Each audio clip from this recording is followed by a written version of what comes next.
CM Revanth Reddy tourism అభివృద్ధిపై focus చేశారు. Echo temple tourism అభివృద్ధిపై ప్రత్యేక దృష్టి సారించాలని, వీటితో పాటు హెల్త్ టూరిజాన్ని అభివృద్ధి చేయాలని అధికారులను ఆదేశించారు. తెలంగాణలో టూరిజం అభివృద్ధికి కొత్త పాలసీని రూపొందించాలని అధికారులను ఆదేశించారు సీఎం రేవంత్ రెడ్డి. ఇందుకోసం ఇతర రాష్ట్రాల్లోని బెస్ట్ పాలసీలను అధ్యయనం చేయాలని సూచించారు. స్పీడ్ ప్రాజెక్టులపై సమీక్షా సమావేశం నిర్వహించిన సీఎం రేవంత్ పలు కీలక ఆదేశాలు జారీ చేశారు. ఇందులో భాగంగా ఎకో టెంపుల్ టూరిజం అభివృద్ధిపై ప్రత్యేక దృష్టి సారించాలన్నారు. వీటితో పాటు హెల్త్ టూరిజాన్ని అభివృద్ధి చేయాలని తెలిపారు. హైదరాబాద్ బయట మరో జూ పార్క్ అభివృద్ధికి ప్రణాళికలు రూపొందించాలని అధికారులను ఆదేశించారు. రాష్ట్రంలో వనరుల అభివృద్ధికి అవసరమైన చోట పీపీపీ విధానాన్ని అవలంబించాలని సూచించారు.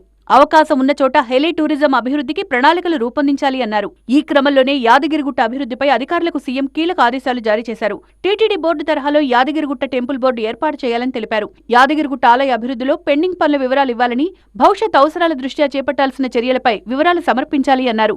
ఆలయ రాజగోపురానికి బంగారు తాపడం పనులు వేగవంతం చేయాలని ఆదేశించిన సీఎం యాదగిరిగుట్ట ఆలయ అభివృద్ధి పనులను అర్ధాంతరంగా ఆపవద్దని సూచించారు. వైటీడీఏ యాదగిరిగుట్టకు సంబంధించి పూర్తి నివేదిక ఇవ్వాలని సంబంధిత అధికారులను ఆదేశించారు.